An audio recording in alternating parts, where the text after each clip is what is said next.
Hey, it's Chris for AllEars TV and AllEars.net, and today AllEars is going underground. And by that I mean we're gonna dig in deep. Is that enough of a hint? All right, look, we're going to stand in one of the longest lines in Magic Kingdom and tell you all kinds of tips, secrets, and general fun stuff you should know about Seven Dwarfs Mine Train. I don't know about you, but we are ready here and now. Let's go.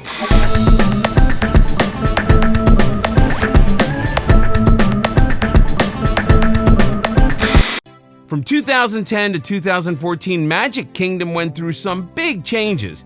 We lost Mickey's Toontown, but we gained New Fantasyland, an expansion that gave us Princess Meet and Greets and Be Our Guest restaurant.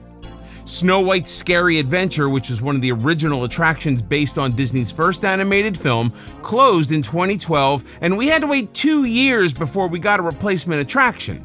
Seven Dwarfs Mine Train opened in 2014, marking the completion of New Fantasyland.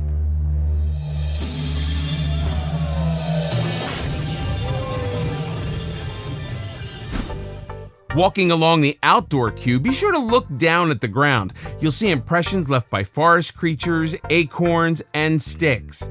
If you stand in just the right spot, right across from the attraction, and then look down at your feet, you'll be able to spot a hidden Oswald in the ground.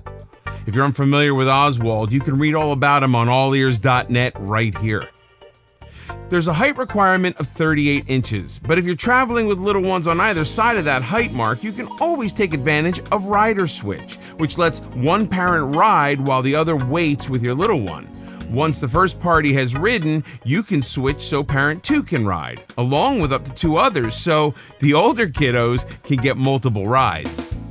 You'll experience twists, turns, hills, and drops, but not of the intensity of a true thrill ride like Big Thunder Mountain Railroad.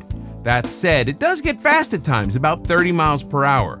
The queue for Seven Dwarfs Mine Train winds through a really well-landscaped area, passing by the Dwarfs Cottage.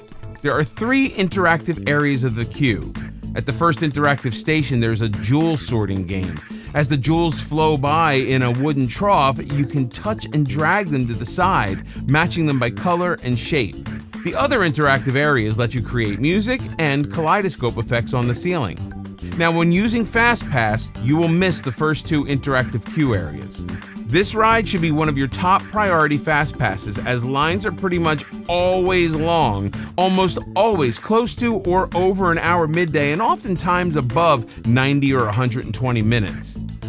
Guests will have to transfer from a wheelchair or ECV to ride this attraction, but you shouldn't have too much trouble navigating the queue. Now, you may find the seats to be a bit narrow. Seats and/or the lap bar restraint may be restrictive. Guests may wish to ride alone due to limited leg space and/or small bench size.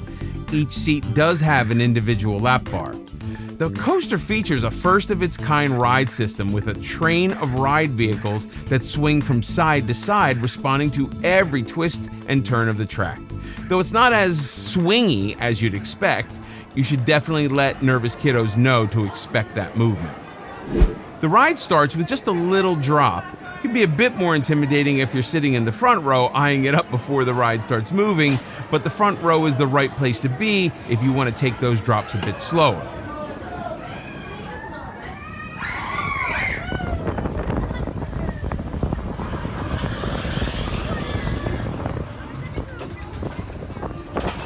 At the top of the first lift, look straight out for an amazing view of Fantasyland, especially beautiful at dusk and at night. Wow!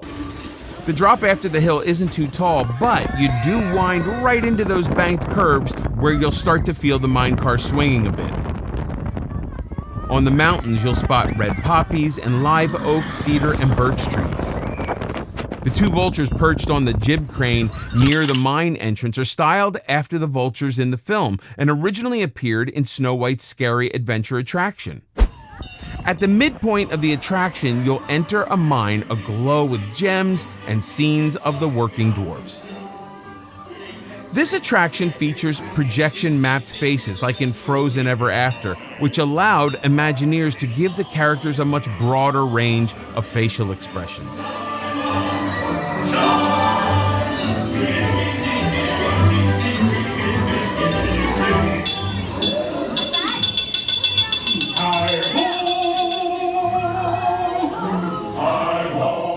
Ride photo and video footage, a short video of you on this attraction as well as a few photos, are linked to your account, which can be downloaded through the My Disney Experience app. So here you're going to get ready for the last run of the ride. We've got 2 more small drops here, but again, they're not too steep. This one is definitely a good introductory coaster if you're thinking about taking your kid on Big Thunder Mountain Railroad soon, as this one has sharper turns than Slinky Dog Dash in Hollywood Studios, but fewer dips, and it's a little more contained, so you can't quite tell how high up you are. Both rides are similar in intensity level, so if your kid is okay on one, they'll likely enjoy the other.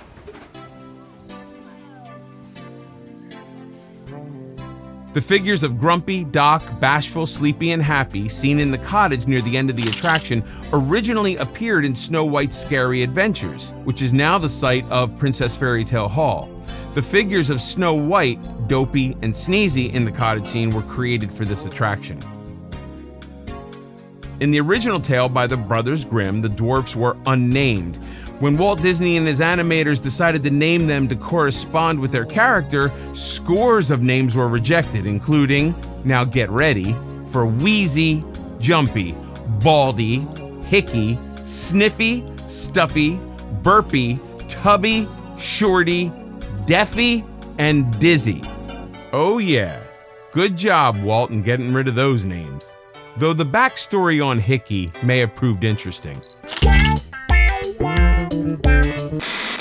So how old were your kids when you first took them on Mine Train? And how did they do? Let us know in the comments. Hey, if you like this video, click on that thumbs up. Be sure to stay tuned to AllEars TV and AllEars.net for more Disney news, fun, and stuff. And follow us on Instagram at AllEars.net. Want more ride videos? Check them out right here. And please subscribe to AllEars.net. Don't forget to clang that little notification bell so you immediately get notified when we post a new video. This is Chris for AllEars TV. See you next time.